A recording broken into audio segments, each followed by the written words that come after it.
Hey folks, welcome back to Spooky Jeep.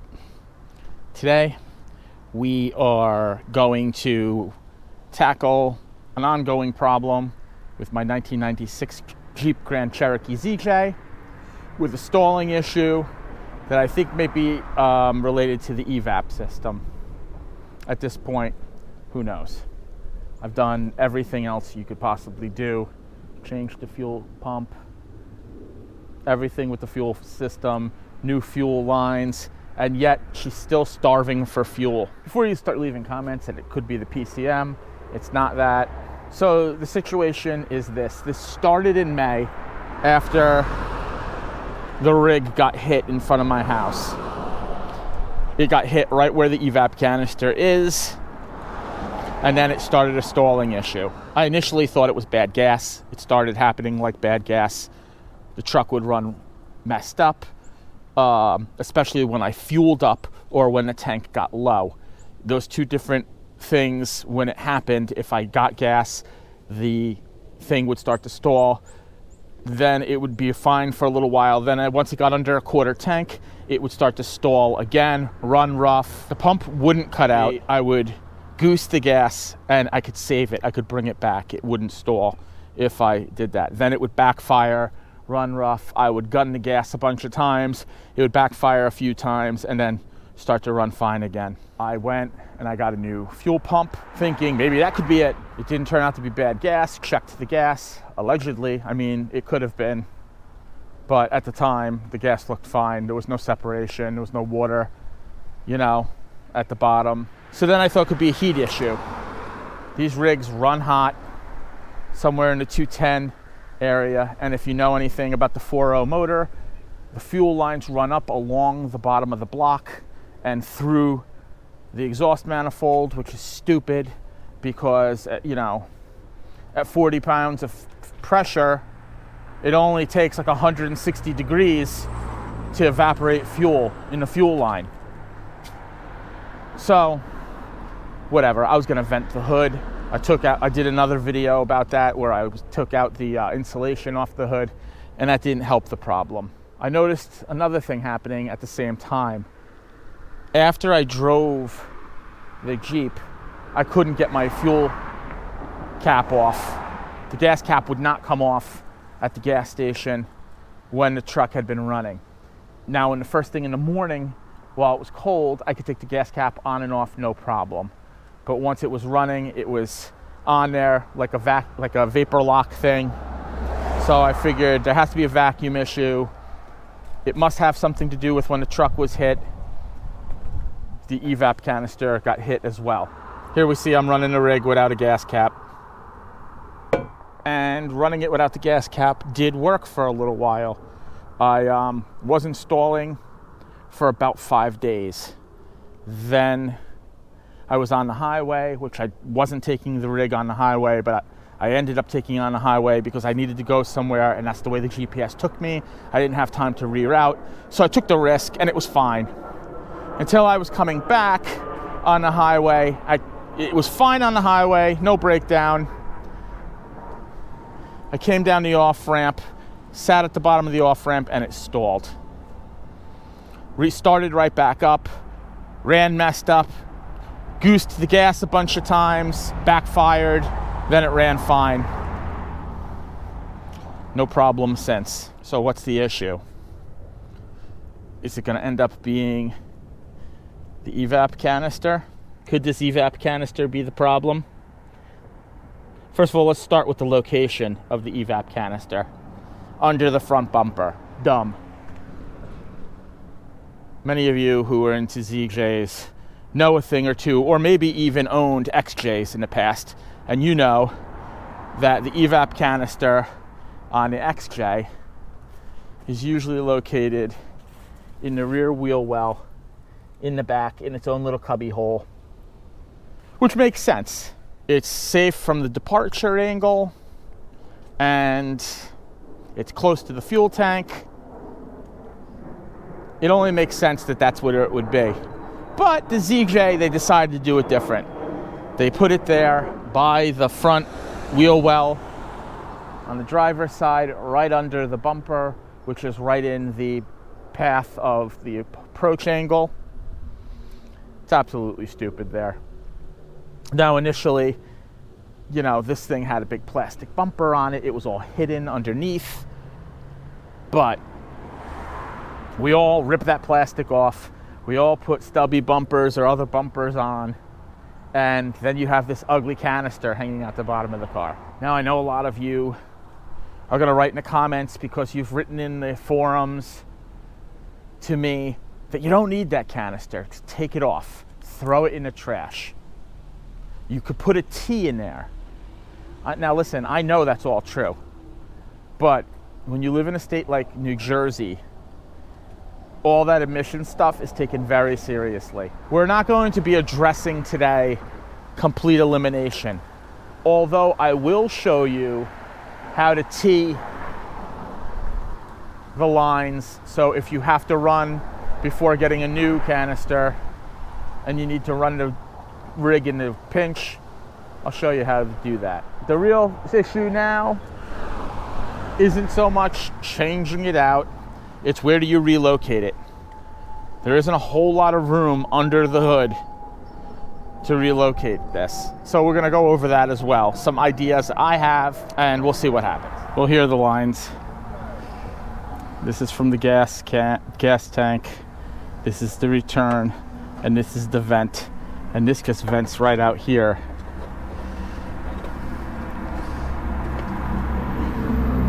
In the engine compartment. So I'm not really too concerned with this. It's just a vent line. So I have a T junction. All right. So what I'm thinking about doing is taking this T junction and basically teeing together these other two lines for the time being. And then when they're done, just see what I'm going to do about finding a place for the EVAP canister. I'm going to have to rework these lines. Another thing, right here, there's a plug. It was already disconnected. I don't know what it is. If you know what it is, don't forget to leave a comment below and let me know what the hell that is. This is what we did. We used a T and we put these lines in the T. This end is going to be the vent because this is the vent hose that hoses out to nothing. So this doesn't even really need to be connected since it's just going under the hood right there. Now, can't keep it that way, but for the time being, we're going to run it that way and see if we stop our stalling issue. This box, for some reason, these bolts keep turning and turning and turning, but they're not coming off. This puts me in a precarious situation because I can't cut it with an angle grinder because there's probably gasoline in that box. If it is indeed compromised, I think it could be full of gas, but I don't know. But we'll see. You know, I've done dumber things in the past. I just wear a face shield and hope for the best. Now, we're going to start it, and we're going to see if it stays running and doesn't stall.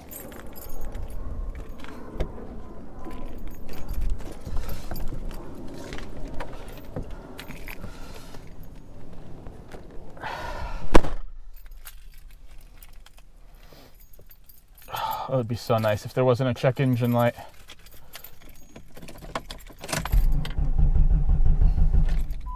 Oh, okay.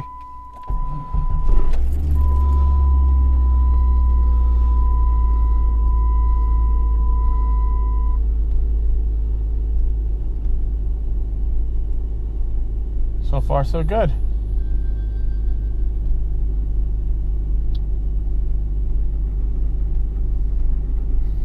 No check engine light as of yet. Running pretty steady. Might be able to put that gas cap back on, you know, but we'll see. One thing at a time, right? All right, let's take this thing for a ride. See if we stall.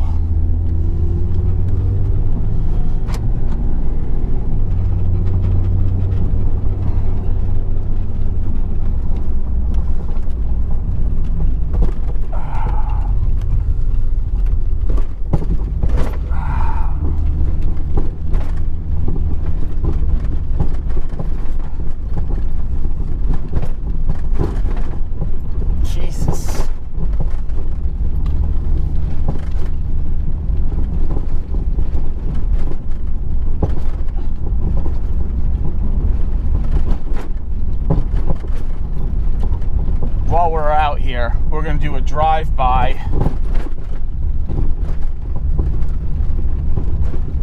on a Jeep that some guy wants me to have. I don't know if I'm going to take it. Oh, there it is.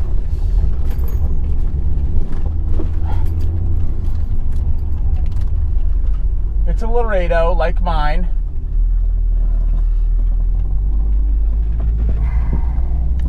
Parking. All right, let's check out this Jeep Laredo, this Grand Cherokee.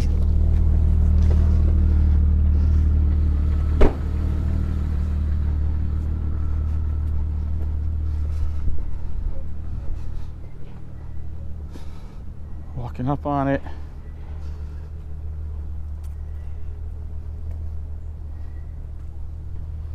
Paint is peeling.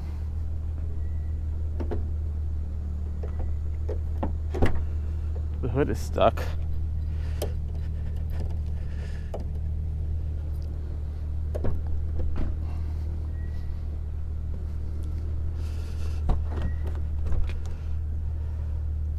It's wicked clean.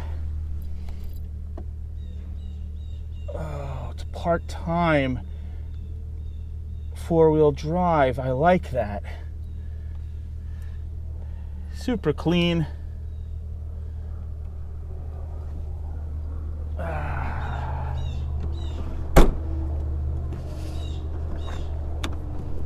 I mean,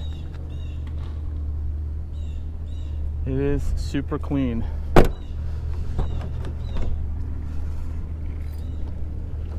already up. You want to hear mine?